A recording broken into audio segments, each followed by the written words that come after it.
When I first heard this flat earth subject, I dismissed it without even giving it a second thought. But more recently, at the beginning of 2015, I ran across a few flat earth videos again. And while looking into the fake moon photos circulating around, I saw that people were claiming that the images from Earth from space were fake as well. Pretty soon the flat earth subject became viral online. And after looking at the Apollo missions one night and coming to the conclusion that they were nothing more than a huge con game, it jarred my memory about something. And for a very specific reason, I decided to look deeply into the flat earth without just dismissing it blindly as so many do.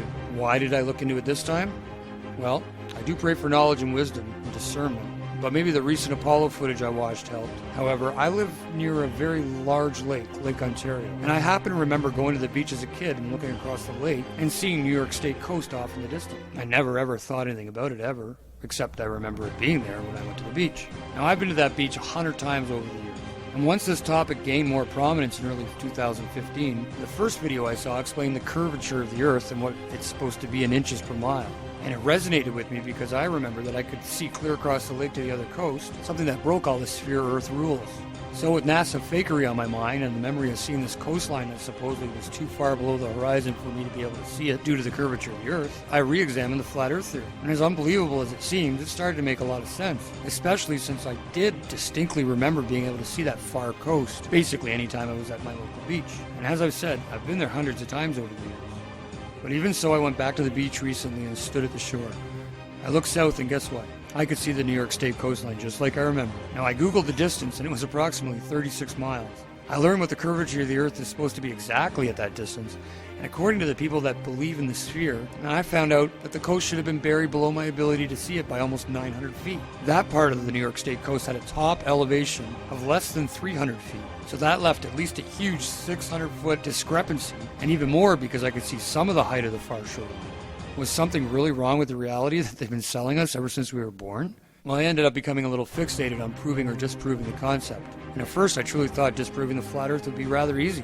I thought there had to be a reasonable explanation why I could see so far beyond the so-called curve barrier. I learned about light refraction and superior mirages. I learned about perspective and horizons. I learned about how our eyes work. I viewed dozens of similar experiences on YouTube. I listened to experts and people who thought they had logical but spherical explanations. In fact, I tried for a few months to debunk the concept and just couldn't. The more I looked into it, the more sense it made, and the less likely that the sphere model we've been spoon-fed since birth was a reality. It's just flat out wrong. And as more people shared their experiences and proofs online, it only added to my growing, pretty much unwavering belief that the world is not what we've been told.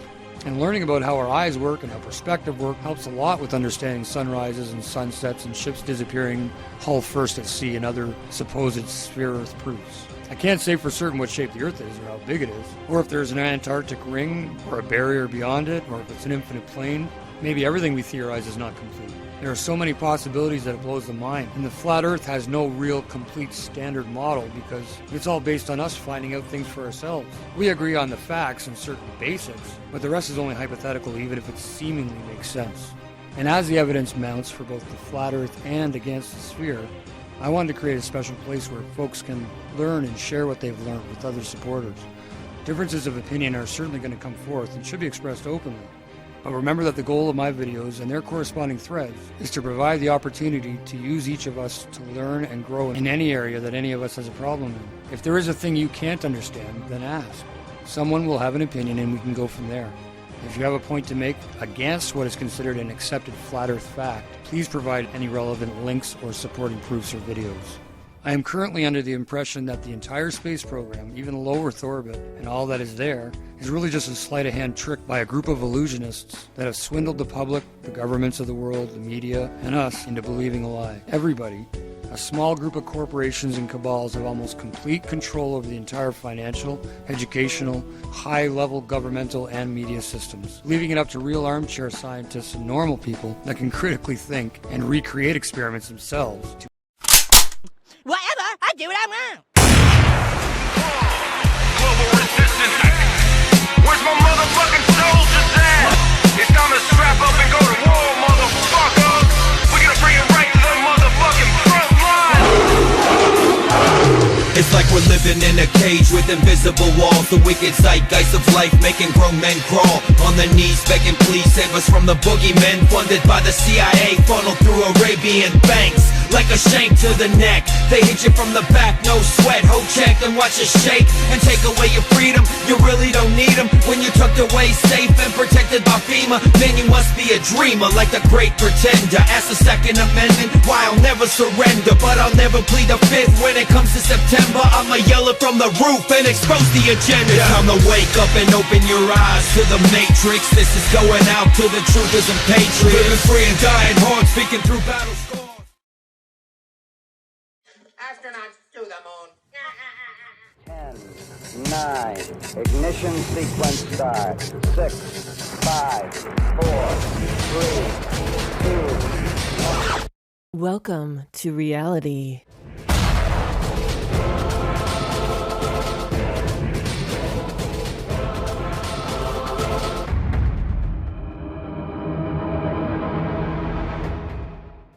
What's going on, everyone? It's Jeranism, back with another video for you today. Wanted to talk a little bit about Antarctica. So recently, someone who has been studying flat Earth decided to look down into Antarctica, and he found out some things that he did not know. Because I've been concentrating on Antarctica, I started looking into it. I've never really had the compunction to investigate Antarctica before. So I guess he had done months of searching and studying flat Earth, but never got around to looking into Antarctica. So he says, it's the first time I've really looked into these maps. And it seems that everybody, including the Royal Tub-Thumping Brass Band, has marched through Antarctica, and the flat earthers don't know about it. as soon as he did, he saw that flights took place that go across it. He saw New Year's Eve parties. He saw tourists. And so he came to the conclusion that any good researcher would have come to, that all the flat earth researchers are stupid or they're lying. That's a good conclusion, huh, mate? Well, let me fill you in on a little research on Antarctica that I did. And maybe if you're the good Christian that you say you are, Tiger Dan, you'll apologize for calling me stupid and a liar and anything else that you said. But I've actually done tons of research, just like all of the other flat earthers that I know of have been looking at this stuff for a long time. And we simply didn't search for something on YouTube and then claim it to be a fact. That's not good research. So I'm going to show you some different things about Antarctica, so hopefully you see the difference between good research and just typing something into YouTube and saying, oh, there's the proof. Anybody can go to Antarctica because these people say they've been there. So let's begin. The Antarctic doesn't exist, and that it's the outer perimeter of this flat Earth. It's nonsense. It's foolishness. And I'm ashamed to have gone along with it because this is the first time that I'm looking into this. It is not foolishness. Believing what you see or read without doing any more further research, that is what foolishness is. As far as my research goes, it is certainly not a continent. That is the conclusion you will come to if you only do basic research. A little in-depth research will reveal the truth, and that's why I'm here. So, first thing we should pay attention to, you'll notice that the planes have a peculiar thing missing: windows. So, when do you want to fly people to a certain location and not have them look out the windows unless you are fooling them about where they are flying? Let's look at the Mercator map on the screen now, the projection.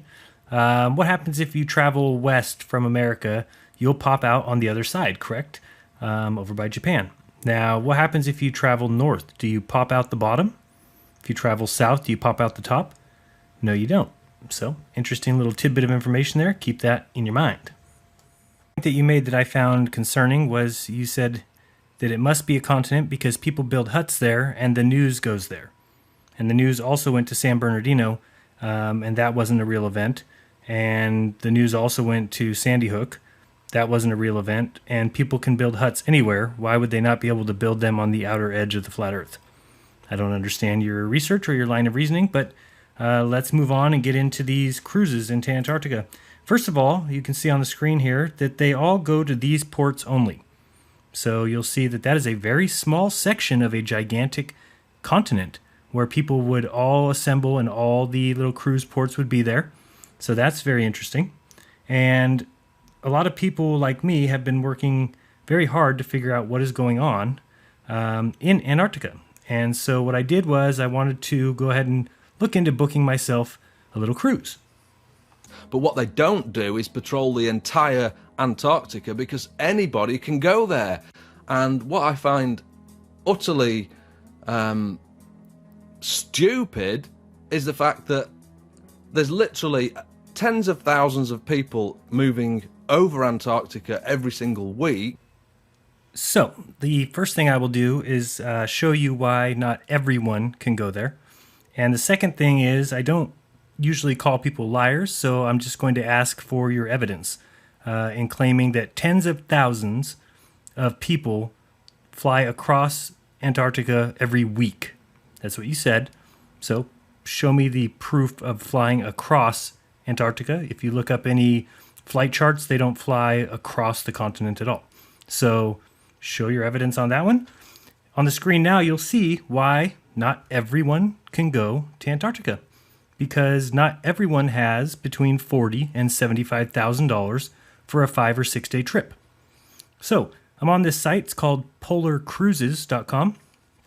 I'm looking at all their little deals, and it looks like a scam to me because you don't need that kind of money for a trip to Antarctica. So anybody charging you $45,000 to $75,000 for a 5 day trip where you're staying in a tent and peeing in a bucket, there's a problem there. So I also looked up and tried to find out how many people fit on one of these planes, and they usually have 66 people on the plane. And if you multiply that by the ticket price of $40,000, you get about $3 million.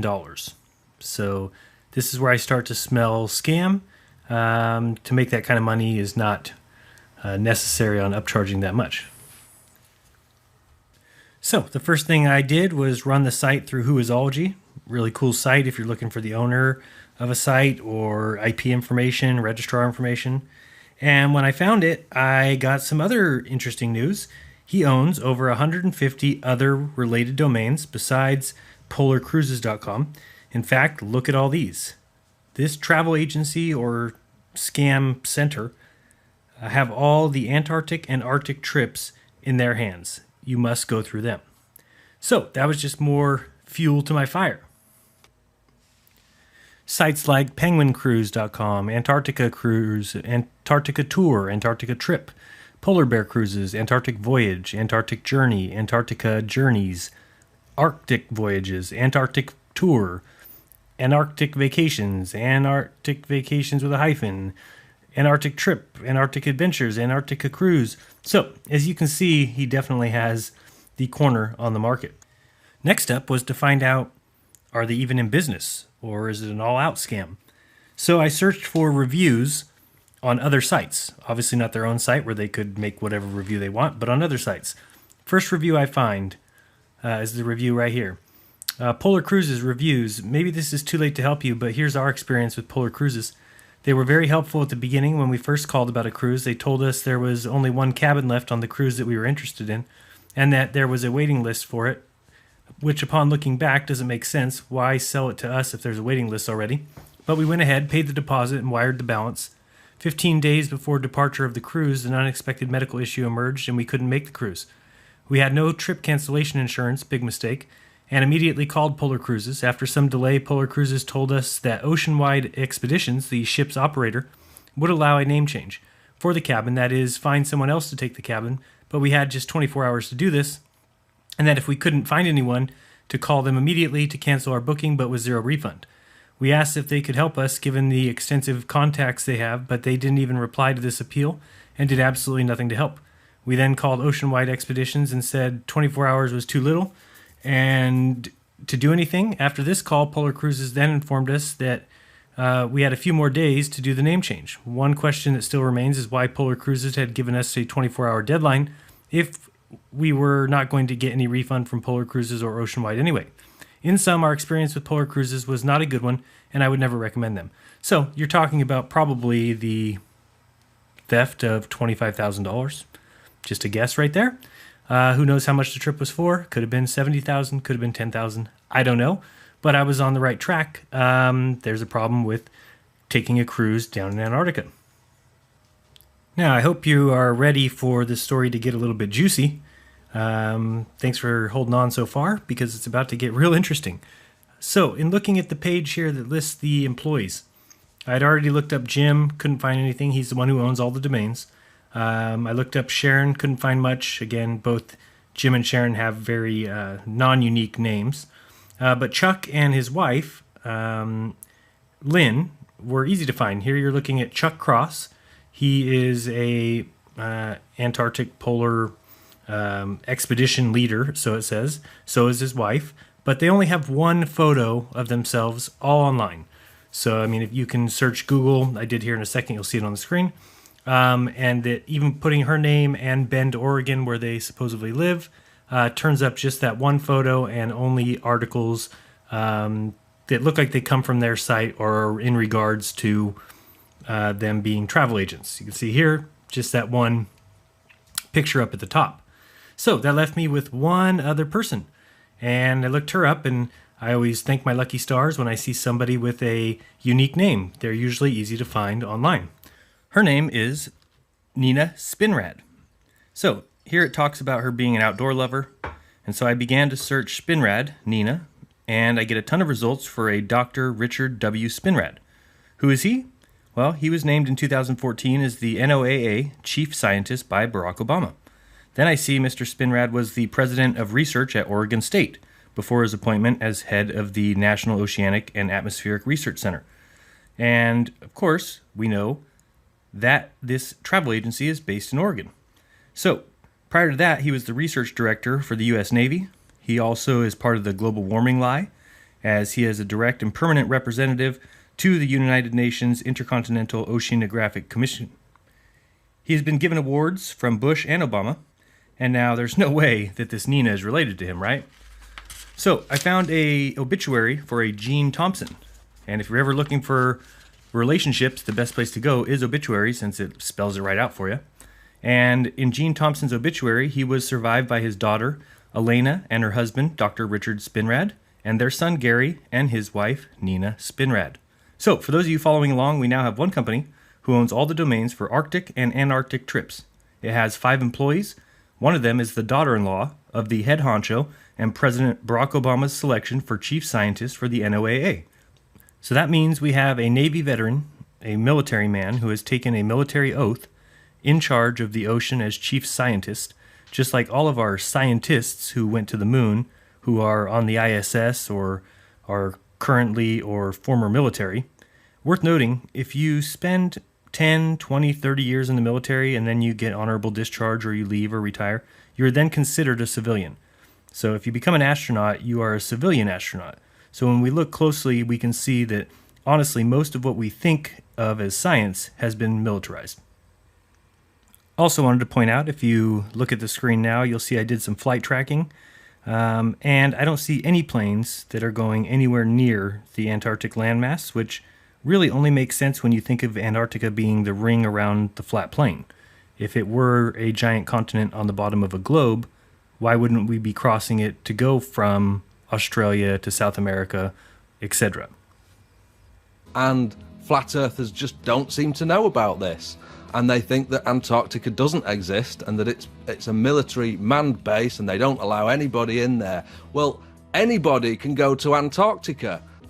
And the one good thing that's come out of me investigating this is the fact that it's exposed a lot of these flat earth liars, and they don't go out there patrolling all round Antarctica. That's just stupid. And the most stupid thing of all is that some of these flat earthers think that Antarctica doesn't exist. I just don't get how dumb flat earthers are. I mean, you have a simple choice. Either Earth is spinning 1,000 miles per hour, or it's not. Either it travels 21 million miles a day, or 0. Stars are either trillions of miles away, or they're lights in the sky. All that HD footage confirms NASA's in space doing great things, or they're just stealing our money. It's really sad that these guys are so intellectually stupid that they believe their own eyes. I mean, their own senses. Not me. I know where truth lies. It lies in the textbooks, provided and written by Freemason Jesuits who want a better life for me and my family. They want me to give them a run for their money, to challenge them and beat them in this game of life. Thank non-God for science. So, I wanted to talk a quick minute about GPS, and sorry for my scribbles, but hopefully this will help you understand a little better. If the map on the left was the correct map, and we needed people to think that they are on a globe, then you would put ground-based tracking everywhere. So let's call that those red sticks on the map on the left. Then, when someone stands, say, at the 3 dots in South America, then it would coincide with our GPS, or Global Positioning System, which would be the 3 dots on the right. We could just say that those 3 dots were being tracked by big metal satellites orbiting above your head, when in actuality they were ground-based stations. Now, if someone thinks that they are going from, say, South America to Antarctica, on the right, they would actually be just doing the same thing as we see on the left. Same thing with Australia. Going from Australia to the South Pole would look the same way on the left as on the right. And as people fly around the world, the GPS simply tells them where they're going. So even though you're just doing a big circle, the GPS makes you think you're on a globe. So I did find some flights that leave Australia, head down, and they say they cross the South Pole, turn around, and return. So from the 3 places in Australia where these planes leave, all would take 12 hours according to the site, but all distances are 8,000 miles plus. If they were truly going to the 90-degree mark at the South Pole, well, 8,000 miles in 12 hours is 666 miles per hour, and the top speed of a 747 jet is 550 miles per hour. So this means you simply do not actually go to the 90-degree mark. Also, the plane has 366 seats with an average price of about $3,000. So $3,000 times 366 is well over $1 million. The plane uses 36,000 gallons per 10 hours of flight, so I'll even give them 60,000 gallons for their 12-hour flight, charging $2.50 a gallon, and that's the price of gas in California. That's $150,000. So off $1 million take, they spend $150,000 on gas. Pretty nice profit to fly in a circle. So, as you can see, problems with the globe are becoming too much for people to even ignore. Let's look back at the midnight sun now. This is a big issue. Based on current cosmology, if the Earth is a ball, then the North Pole and the South Pole have to be the complete same but opposite, when one is facing the sun versus when the other is facing the sun. For example, Norway gets all-day sun from April through August, and that's 400 miles from the 60-degree marker north. Well, if that's true, then if the Earth is a ball, the same areas opposite must be getting the same no sun in the south on the same days. Well, webcams will clearly show that it is quite a bit different in Antarctica than it is in the north. For instance, the north may get all-day sun, while the south is still getting a little bit of sun, when they should be getting nothing but darkness. I'll show some webcams to prove this point.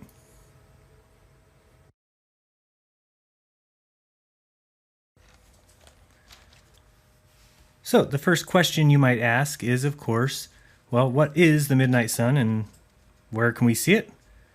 And if we take a look at the answers we get from Yahoo's Answers.com, which I'm sure has nothing but the truth, right? It says, what months is Antarctica in total darkness? And they answer, oh, Antarctica is in total darkness all of September, October, November, December, January, February, and most of March. Well, this person didn't realize that that is the summer for the South, and they're not in all darkness for those months. It's ridiculous. So we'll look a little bit lower where we get NASA's answer. We know NASA never lies to us. NASA says that Antarctica has 6 months of darkness and 6 months of summer, and that the sun only rises and sets 1 time a year. That is complete and total bullshit. We'll see that in webcam footage in a minute. You'll see a little bit lower than their post is a post about the myth of the midnight sun, because it's a myth. That's exactly why, and I've said this many times, if somebody's lying to you, there's a reason, right? So we're lied to as kids about the polar sun or the midnight sun in the south and the midnight sun in the north. If it's a lie, there's a reason behind it. Wouldn't you agree? Now you'll see here there's a letter from somebody who works down at the Antarctic, and she's explaining when she gets to see the sun, and she says, of course, the same thing, that she sees 6 months of sun and 6 months of darkness. Simply not true. We'll look at webcam footage which proves it. And she even says at the end, do you know why we get this? Well, it's because the Earth goes around the sun in 365 days. That completes a year. Okay, now we're going to look at some webcam footage, and from this we should be able to figure out really easily that Antarctica can't possibly be a continent on the bottom of a globe. I wanted to point this out. If you do see a black circle appear over the center of the sun, this article says that on occasion, because of the brightness of the center of the sun, it will mess up the image sensors on the camera, which creates a black dot right in the center of the sun. You can believe that if you want. I'll leave that up to you. If somebody researches it, though, there's probably some good information that you could find as to why we are seeing a black dot in the middle of the sun when it crosses the view of the camera. So we're going to be looking at 4 different stations. The first one is Palmer. And that's right there. Second station we're looking at is Casey. And that is on the other side over here. That's one of the Australians' bases. The next one is Davis Station. And we can see that one right here. And then out on the island we have, this one here is Scott Base, another Australian one. And then out on the island we have McMurdo, which is near Shackleton's Hut.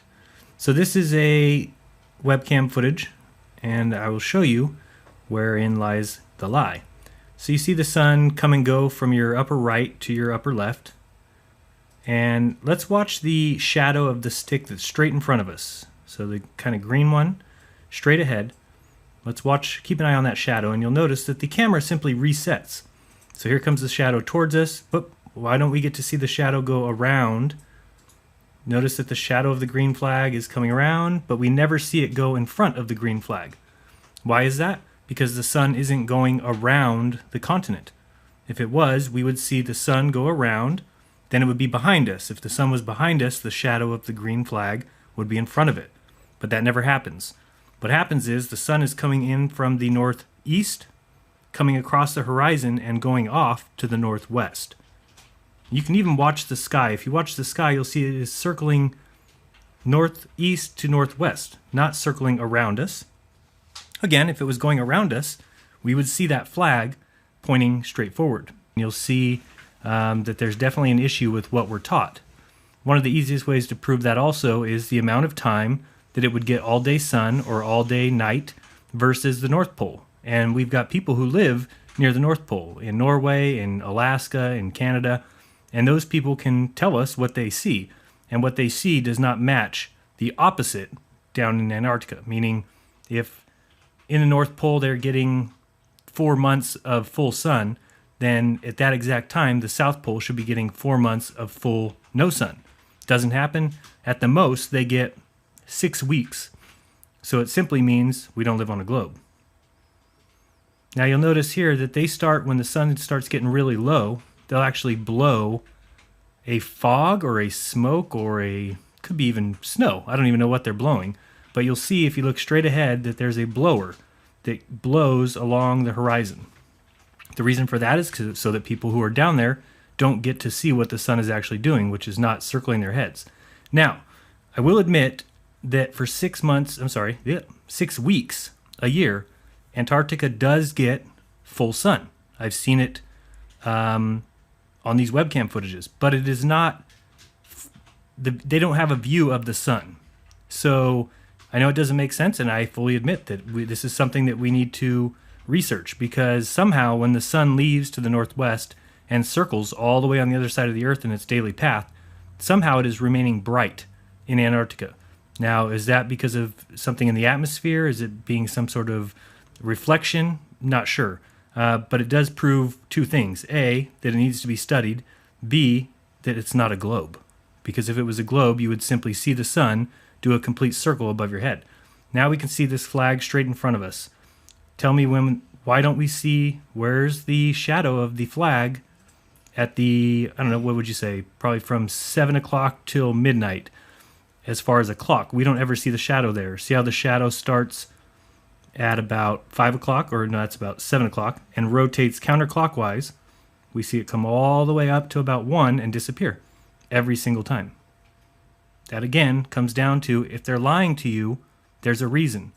If things are real, you would have a 24-hour webcam. Think of the ISS. We don't get to see 24 hours of footage from space.